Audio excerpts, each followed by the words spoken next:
Kau tersesat, Ayu. Kau tidak mungkin meraih bintang. Kau tidak akan bisa memeluk bulan.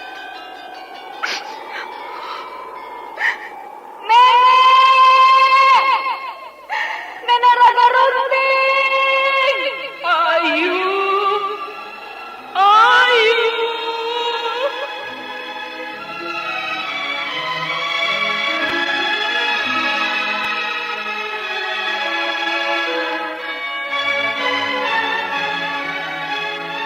Sanggar Cerita dan Sanggar Prativi mempersembahkan Mahkota Mayangkara.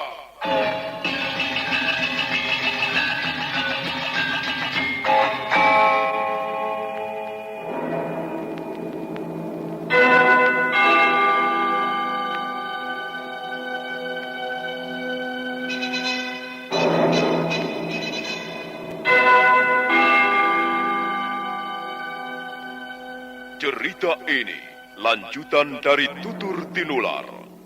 Kisah berlangsung pada zaman pemerintahan Prabu Jayanegara atau Kala Gemet, Raja Majapahit yang kedua.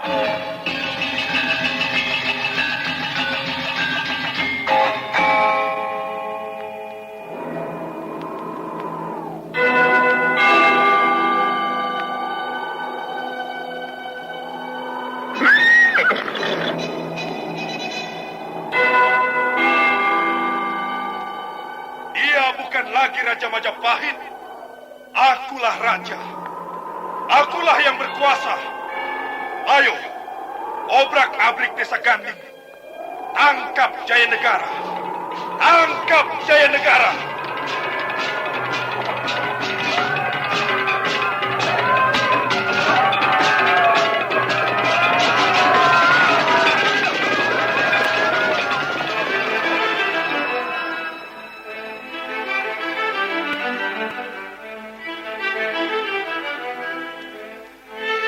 Naskah ditulis dan diolah oleh S. Tijab. Hiasan musik dan sutradara C. Ispriyonoka. Kali ini mengetengahkan episode ke-24 dengan judul Akhir Perjalanan Impian.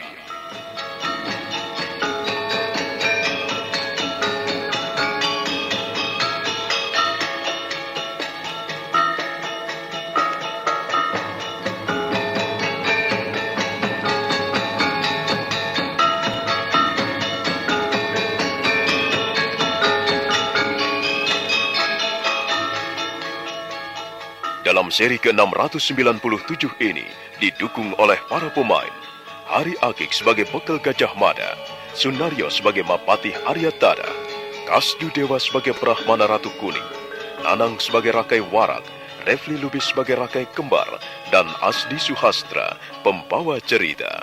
Selamat menikmati. Sandiwara Radio ini masih Anda dengarkan di channel YouTube Satria Collection. Jangan lupa tekan tombol like dan subscribe.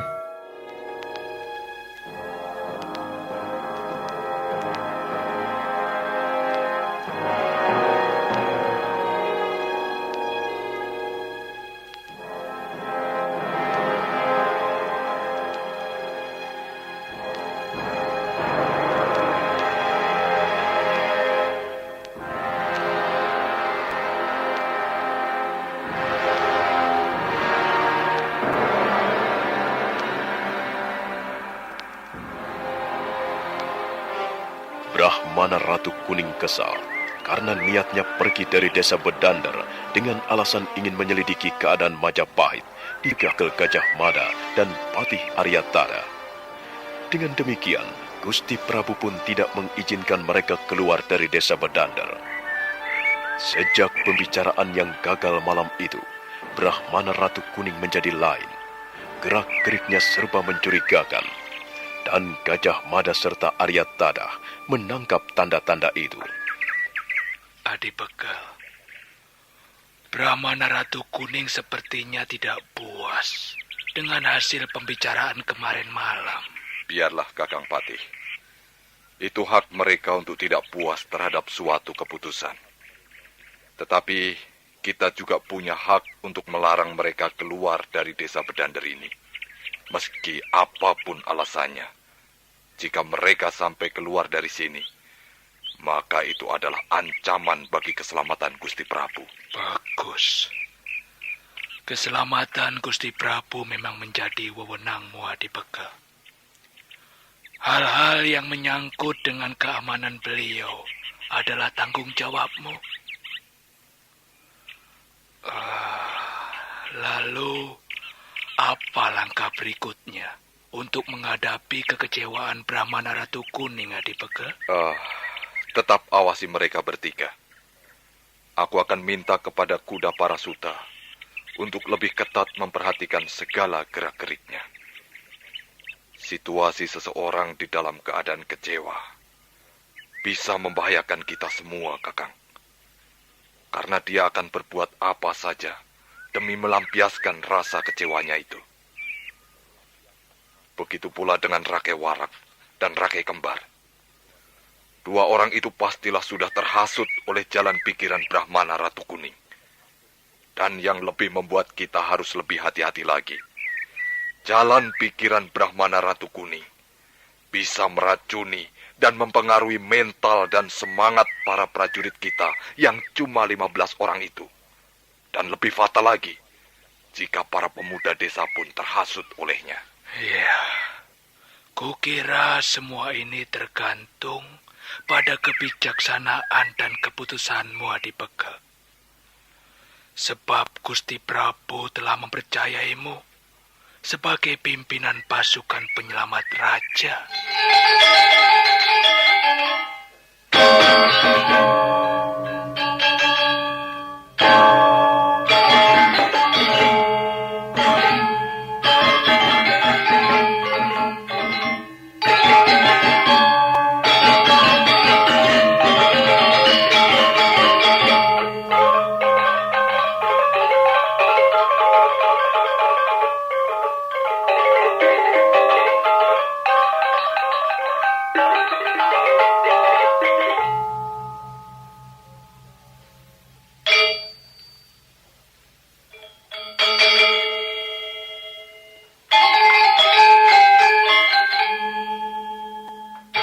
Sejak permintaannya ditolak oleh Gusti Prabu, Brahmana Ratu Kuning selalu bersikap acuh tak acuh. Hatinya sudah tetap ingin meninggalkan desa Bedander. Dia sudah tidak tahan hidup mengikuti Jayanegara dalam pelariannya. Suatu malam, dia kembali memanggil Rakai Warak dan Rakai Kembar ke biliknya. Kedua siswa pendidikan calon tanda itu sudah bisa menduga apa yang sekiranya akan disampaikan oleh bapak pimpinannya itu.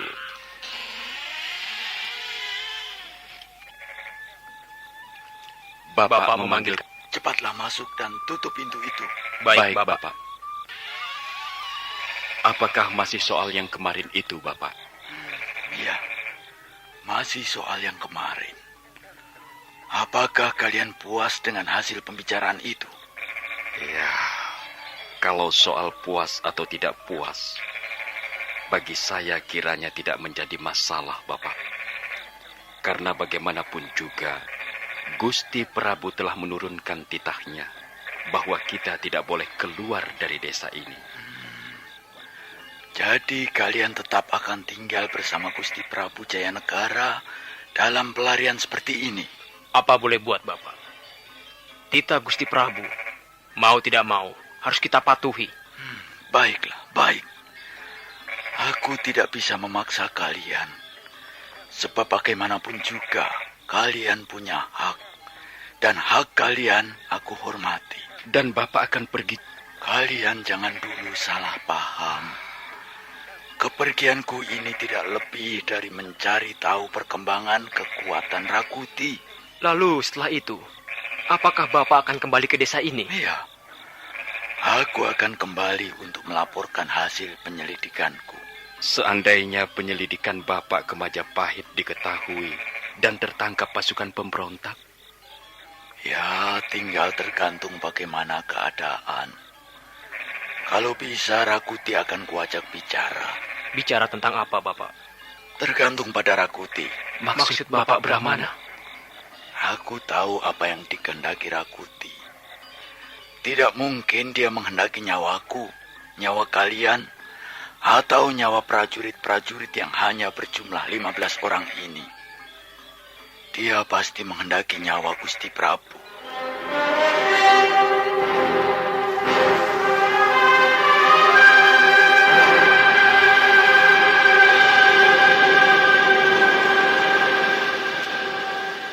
Apakah Bapak bermaksud menyerahkan Gusti Prabu kepada Rakuti? Iya, Bapak. Apakah Bapak akan kembali kemari dengan sepasukan prajurit Rakuti, lalu menjarah desa ini dan mendusta nyawa Gusti Prabu?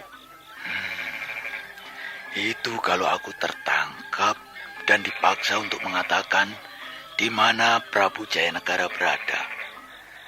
Tetapi jika aku tidak tertangkap, aku pasti kembali dengan membawa keterangan tentang seluk-beluk kekuatan pasukan pemberontak. Rakai Kembar dan Rakai Warak terpana atas ucapan bapak pimpinan calon tanda itu. Kedua siswa pendidikan itu tak bisa bicara apa-apa. Mereka hanya menunduk menatap lantai bilik. Hatinya kacau, pikirannya semrawut. Malam semakin sepi dan dingin. Cengkrik dan katak saling berlomba mengisi keheningan suasana. Beberapa saat lamanya ketiganya saling membisu. Namun sebentar kemudian, Brahmana Ratu Kuning memecah kebisuan di antara mereka. Rakai Warak dan Rakai Kembar. Iya, Bapak Brahmana Ratu Kuning. Kalian memang sebaiknya tetap tinggal di sini. Biarlah aku seorang diri saja masuk ke Majapahit. Seandainya nanti mereka tanya kemana aku pergi, katakan saja, kalian tidak tahu apa-apa. Tetapi mereka pasti masih mencurigai kami berdua, Bapak. Mereka mungkin tetap mencurigaimu. Tetapi bila tuduhan itu kurang pembuktian, mereka akan malu sendiri. Bapak, apakah tidak ada jalan lain lagi untuk mengatasi masalah ini? Tidak, Kembar. Aku sudah bertekad meninggalkan tempat ini dan pergi ke istana Majapahit. Kalian tetaplah di sini. Kalian tunggu saja hasil pertemuanku dengan Rakuti. Apakah malam ini juga Bapak akan berangkat? Aku tidak bisa menunggu sampai matahari terbit. Malam ini juga aku akan berangkat. Begitu Gusti Prabu beranjak ke peraduannya, bekal Gajah Mada terlelap dan Pati Arya Tadah mendengkur, maka aku akan segera pergi dari pondok ini. Bapak, apakah kami boleh mengantar Bapak sampai di batas desa? Iya, Bapak. Izinkan kami mengantar sampai di perbatasan tepi desa, Bapak. Ya, kalau kalian tidak berkeberatan. Tidak, Bapak. Justru kami senang bisa mengawal Bapak Brahmana sampai di batas desa ini. Iya, Bapak. Kami khawatir Bapak mengalami hambatan selama di perjalanan menuju luar desa ini. Baiklah. Dan terima kasih atas perhatian kalian. Sementara ini kita istirahat saja dulu, sambil menunggu mereka semua terlelap. Baik, Bapak. Rakai Warak dan Rakai Kembar lalu beranjak meninggalkan bilik Brahmana Ratu Kuning. Setengah mengendap-endap, keduanya kembali ke ruang bilik masing-masing untuk istirahat sekedarnya, sambil menunggu ketukan pintu dari Brahmana Ratu Kuning. Sepeninggal Rakai Warak dan Rakai Kembar, pimpinan pendidikan calon tanda itu tidak segera memejamkan mata. Dia takut ketiduran dan rencananya akan batal. Aku tidak boleh tertidur. Malam ini juga, aku harus menuju istana untuk bertemu Rakuti. Tentu dia akan senang kalau kedatanganku memenangkan Prabu Jayanegara. Dengan begitu, nyawaku akan lolos dari ancaman. Dan tentunya Rakuti akan memberiku pangkat kedudukan yang lebih tinggi lagi daripada hanya sebagai pimpinan pendidikan calon tanda. Sandiwara Radio ini masih Anda dengarkan di channel YouTube Satria Collection. Jangan lupa tekan tombol like dan subscribe.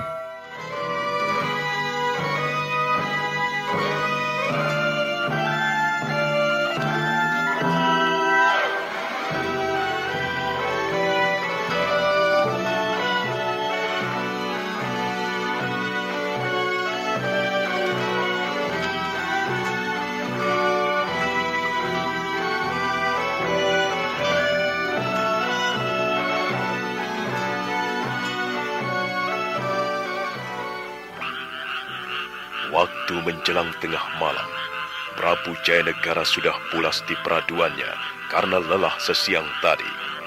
Mapatih Aryatadah pun telah terlelap. Kuda Parasuta dan Gajah Mada baru saja masuk ke ruang bilik pribadinya.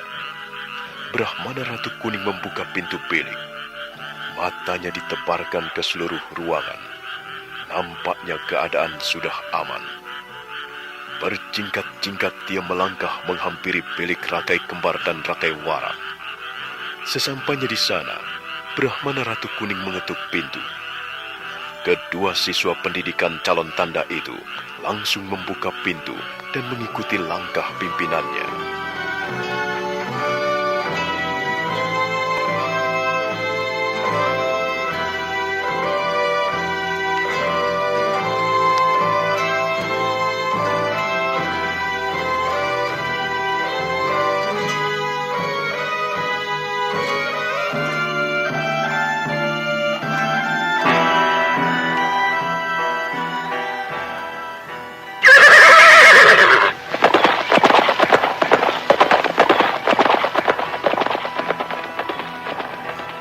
Sebentar kemudian, Brahmana Ratu Kuning, Rakai Warak, dan Rakai Kembar telah terguncang-guncang di atas kuda masing-masing menuju luar desa Bedandar. Malam masih menebarkan sepi. Bulan hanya separuh tergantung di langit biru. Kabut dingin mengurung pemandangan. Tidak berapa lama kemudian, ada seorang penunggang kuda menyusup malam. Dipacunya kuda itu cepat-cepat.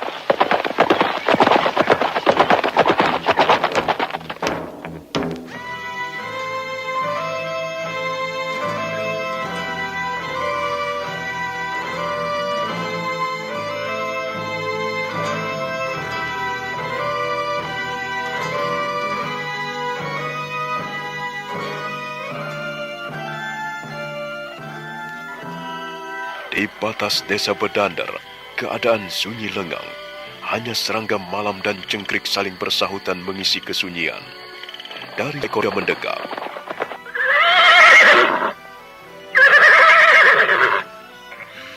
Ya, kukira kita sudah sampai di batas desa. Apakah kalian masih akan mengantarku melewati tapal batas ini? Bagaimana Rakai Warak?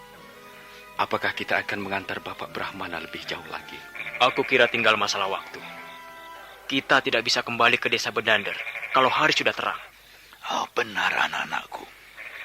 Jangan sampai kalian kembali ke desa ketika hari mulai terang. Hal itu akan menyulitkan keadaan kalian nantinya. Mereka pasti akan curiga. Lebih baik kalian pulang pada waktu gelap begini dan berpura-pura tidur seperti biasa, agar esok paginya kalian bisa beralasan tidak tahu menahu tentang kepergianku ini. Baiklah, Bapak. Meski sebenarnya kami masih ingin mendampingi dan mengawal Bapak sampai berada jauh dari desa Bedandar. Tapi mengingat keselamatan kami berdua, ya, terpaksa hanya bisa mengantar sampai di sini saja, Bapak. Ya. Aku mengerti. Kalian tidak usah risaukan hal ini. Pesanku, berhati-hatilah selama aku pergi. Iya, Bapak. Kami akan senantiasa berhati-hati sampai Bapak kembali lagi menemui kami. Semoga tujuan Bapak Brahmana ke Istana Majapahit tidak mendapat halangan yang berarti, sehingga kita masih bisa bertemu seperti biasa, Bapak. Akan kuusahakan perjalananku ini lancar dan beres, anak-anakku. Aku sendiri sangat keberatan kalau harus berpisah dengan kalian. Bertahun-tahun kita selalu bersama selama di pendidikan calon tanda. Suka dan duka kita alami bersama. Dan kalian memang siswa-siswaku yang teladan. Adalah sangat menyakitkan jika kita terpaksa berpisah untuk selama-lamanya. Bapak, jangan berkata seperti itu. Jangan membuat hati kami bimbang tidak karuan, Bapak. Aku hanya mengatakan apa yang sekarang ini tengah aku rasakan, Rakai Kembar. Aku mengusahakan untuk bisa kembali lagi Setelah pertemuanku dengan Rakuti nanti, kita pasti akan bersama-sama lagi di pendidikan calon tanda untuk bekerja dan belajar seperti sedia kala. Bapak, apakah kita masih akan mungkin kembali ke sana? Pasti. Kita pasti akan kembali ke asrama pendidikan calon tanda. Jangan kalian ragukan hal itu. Bapak, dalam keadaan dan situasi seperti ini, semuanya serba meragukan. Bahkan terkadang kami meragukan diri kami sendiri, Bapak. Apa sebenarnya yang kami lakukan selama ini? Apakah kami telah berbuat yang terbaik bagi negara, bagi Majapahit tercinta? Atau kami malah sebaliknya, belum melakukan apa-apa yang berarti bagi Gusti Prabu? Kalian tidak perlu berpikir terlalu muluk. Keadaan sekarang membuat kita harus bersikap tegas dan nyata. Karena berpikir muluk hanyalah mimpi. Impian yang tidak pernah ada ujung maupun pangkalnya, anak-anakku. Janganlah terlalu bermimpi. Berdiri saja pada kenyataan yang ada. Hidup bukanlah bermimpi. Hidup adalah suatu perjalanan. Dan panjangnya perjalanan itu tidak seorang pun tahu. Kita cuma bisa mereka-reka.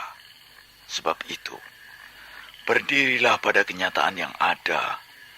Dan kenyataan yang ada sekarang ialah kita harus menentukan sikap. Kita harus tetap hidup.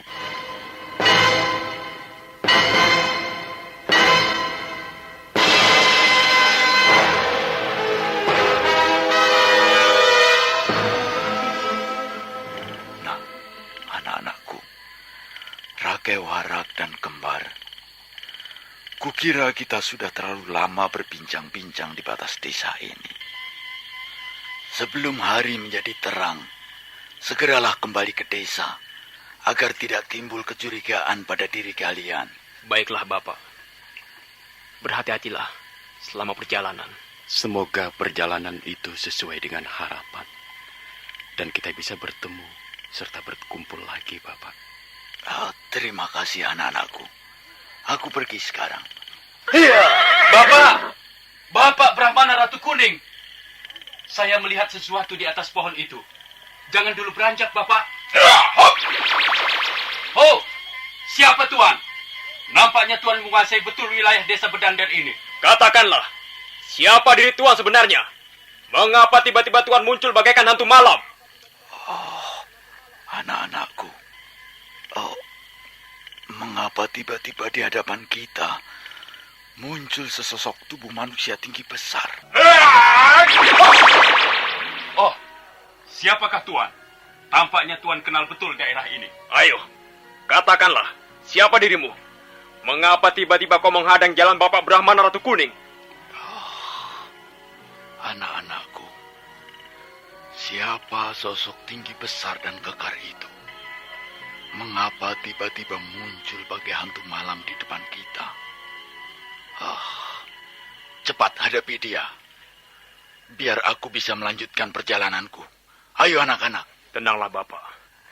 Kami akan menghadapinya, agar Bapak Brahmana bisa meneruskan perjalanan. Bagus. Ayo Rakai Kembar, jangan diam saja. Bapak, sepertinya saya mengenal sosok itu. Mengapa kalian diam saja? Apakah kehadiranku membuat kalian terkejut? Tuan Bekal Gajah Mada.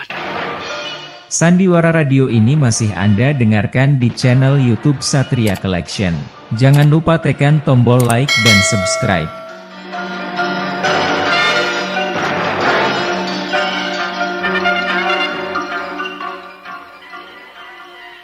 Mendekatlah Tuan Bekal. Mengapa berdiri jauh-jauh? Aku tidak bisa kalian kecoh.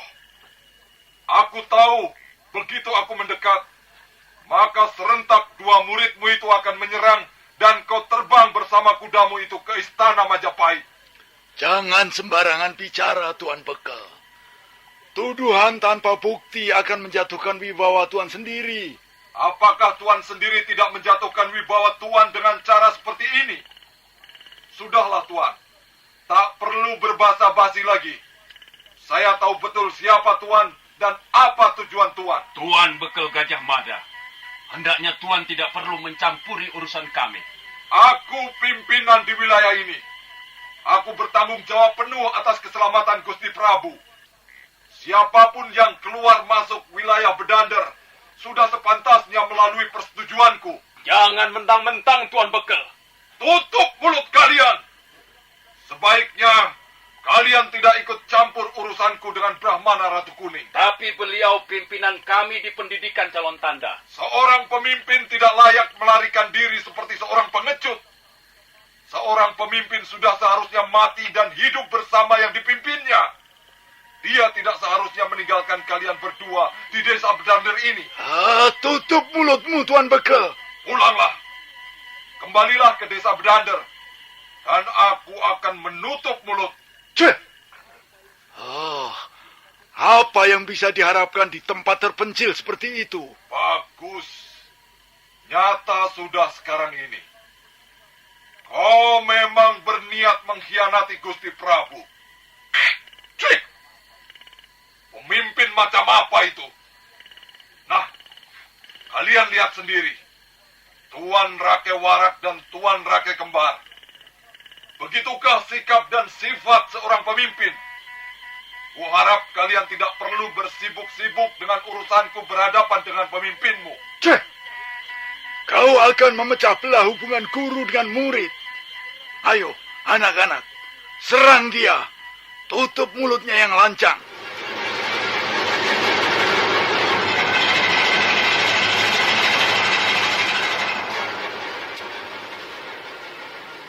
Ayo, Kembar dan Warak, jangan diam saja. Gempur dia, hancur lumatkan tubuhnya. Ayo, raja-raja dia. Ayo. Oh, iya.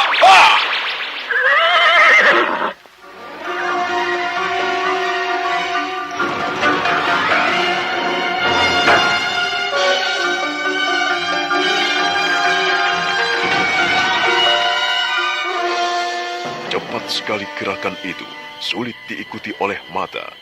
Bayangan hitam itu melesat cepat, dan tiba-tiba saja tubuh Brahmana Ratu Kuning sudah jatuh terjerembab dari atas kuda. Rakai Warak dan Rakai Kembar berdiri tak bergeming. Di depan mereka, Bekel Gajah Mada masih menggenggam kerisnya yang berlumuran darah segar. Tubuh Brahmana Ratu Kuning mengejat-ngejat menahan sakit.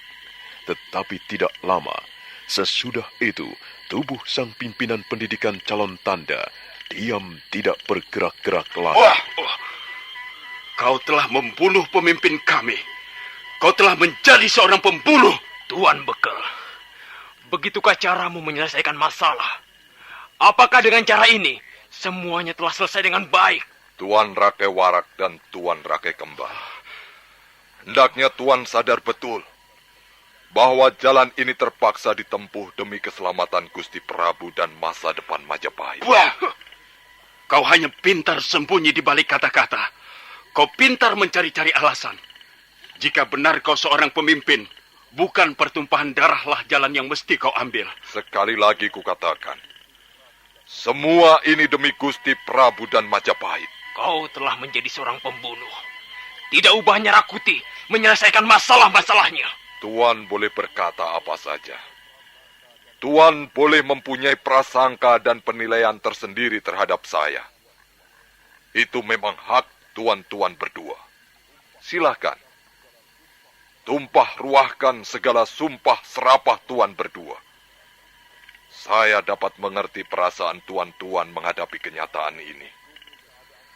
Saya memaklumi keadaan tuan karena kepergian sang pimpinan pendidikan calon tanda, tempat tuan-tuan ditempa. Beliau seorang pemimpin, sekaligus guru bagi tuan-tuan. Saya hormati rasa duka cita tuan-tuan yang dalam. Tetapi saya juga mohon kepada tuan-tuan yang terhormat selaku siswa pendidikan, bahwa Majapahit tengah dilanda kemelut, dan Gusti Prabu harus diselamatkan. Saya kira, selaku siswa-siswa pendidikan, tuan berdua pasti bisa memakluminya.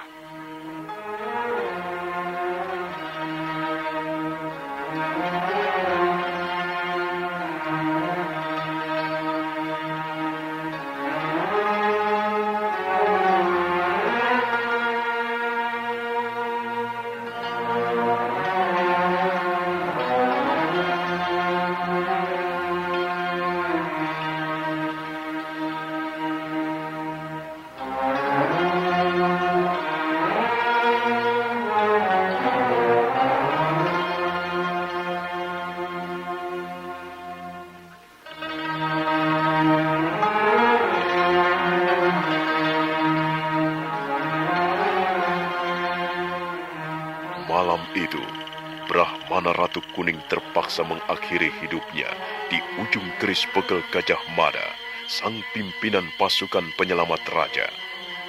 Rakai Warak dan Rakai Kembar tak bisa berbuat apa-apa. Ucapan Gajah Mada membuat mereka tertunduk lesu.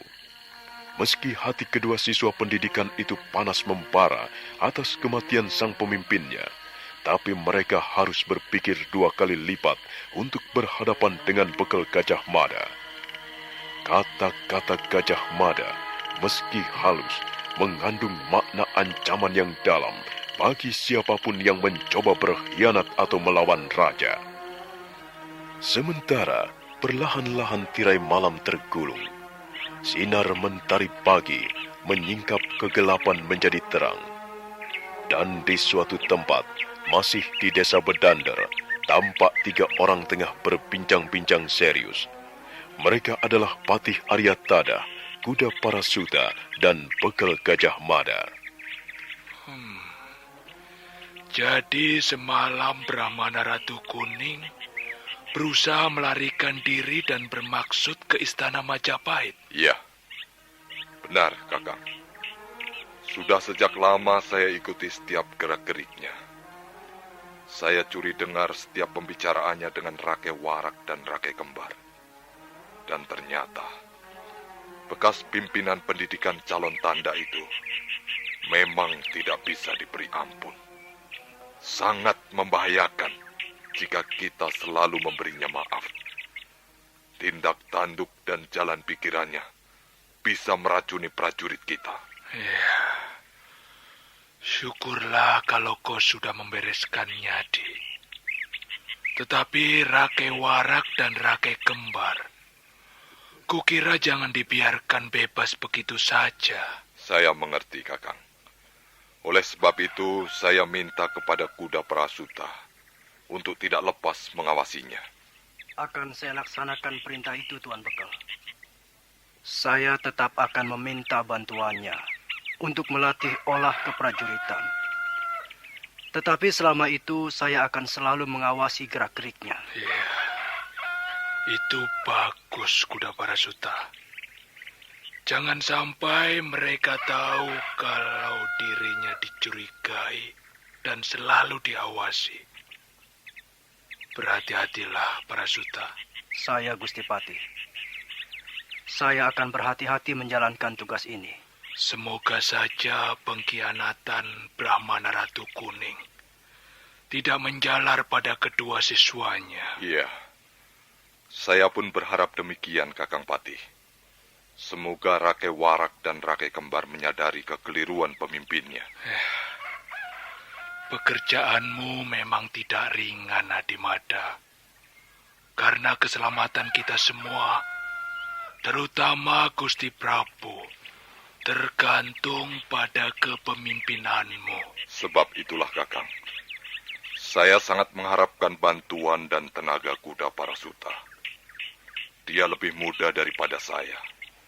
Tentunya akan lebih semangat dan cepat dalam bertindak. Maaf Tuanku Bekal. Jangan terlalu memuji saya. Saya menjadi minder. Serba salah. Terus terang saja, saya masih jauh berada di bawah Tuanku Bekal Gajah Mada. Tetapi kau seorang tamtama yang punya banyak kemungkinan di Majapahit pada masa-masa mendatang. Kau tak perlu rendah diri. Kau adalah seorang pemuda yang diharapkan banyak oleh Majapahit. Ampun Tuanku Bekal. Saya tetap ingin mengabdi di samping Tuanku Bekal. Itu pun sejauh Tuanku kehendaki. Tentu aku masih membutuhkanmu, Parasuta. Bekal Gajah Mada ini seperti kehilangan satu tangan kalau bekerja tanpa bantuanmu, Parasuta. Terima kasih. Sandiwara Radio ini masih Anda dengarkan di channel YouTube Satria Collection. Jangan lupa tekan tombol like dan subscribe.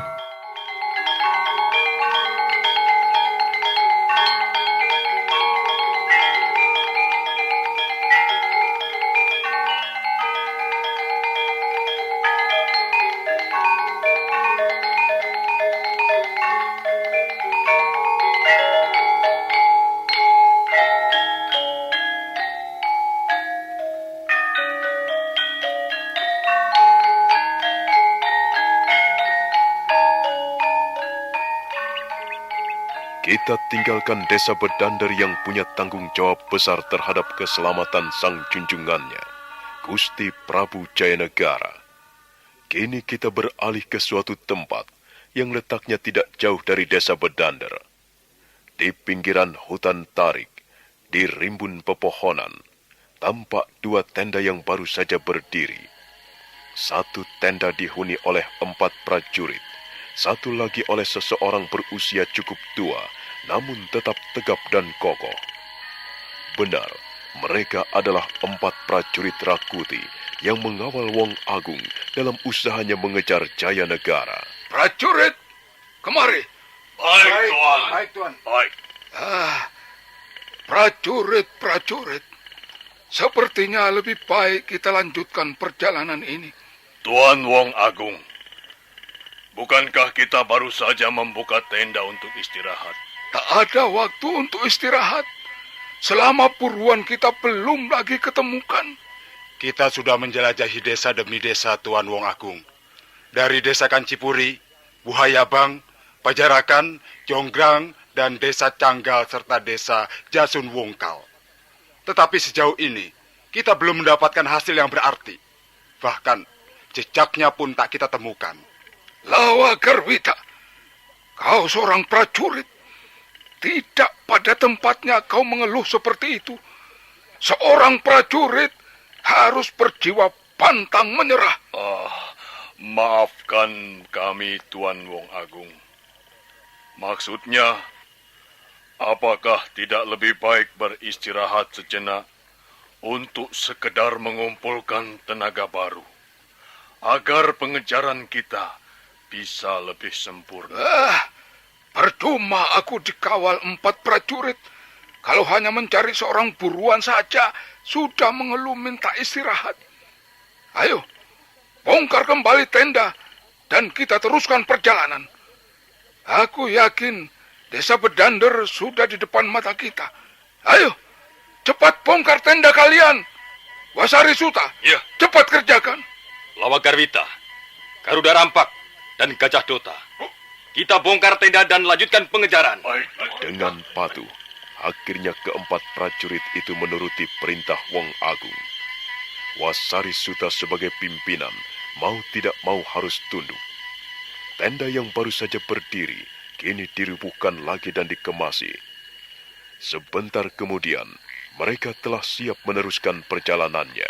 Tuan Wong Agung, kami telah siap untuk melanjutkan kembali pencarian kita. Bagus.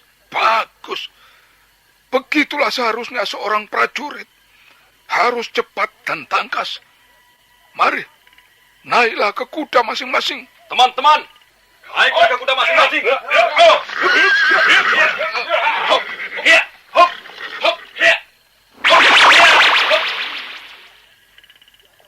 Kakang Suta, lihat. Di antara pohon-pohon itu, ada bayangan hitam berlompatan. Tunggu Tuan Wong Agung. Ternyata ada orang lain selain kita. Apakah itu orangnya Jayanegara? Kalau benar orangnya Jayanegara, berarti benar bahwa kita sudah dekat dengan buruan kita. Ayo prajurit, bersiaplah. Nampaknya kita akan terlibat pertarungan.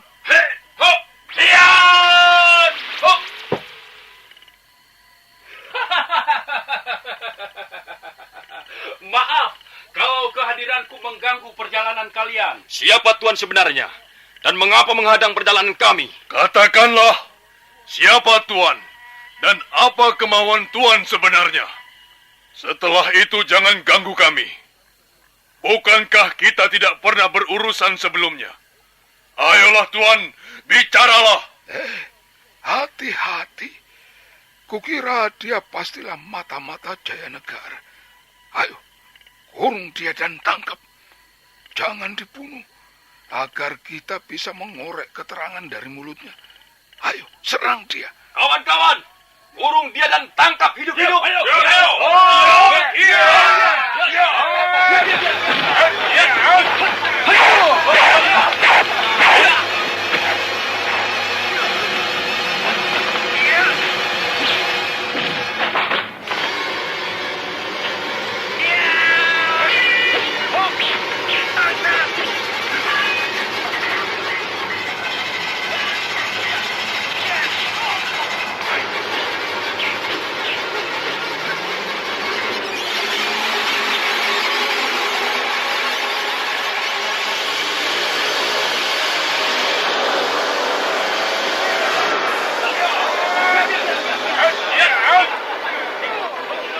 prajurit menyerang secara serempak. Wong Agung masih diam di tempatnya, memperhatikan gerak-gerak olah kanuragan si pemuda misterius. Rupanya orang penghadang itu memang seorang pemuda tegap, bergerak lincah ke sana kemari, sambil sekali-sekali menyerang tanpa ampun. Nah, siapakah sebenarnya pemuda misterius itu? Dan apa hubungannya sampai berani menghadang Wong Agung berikut 4 prajurit pilihan yang mengawalnya? Saudara pendengar, silakan menunggu seri berikutnya. Sampai jumpa.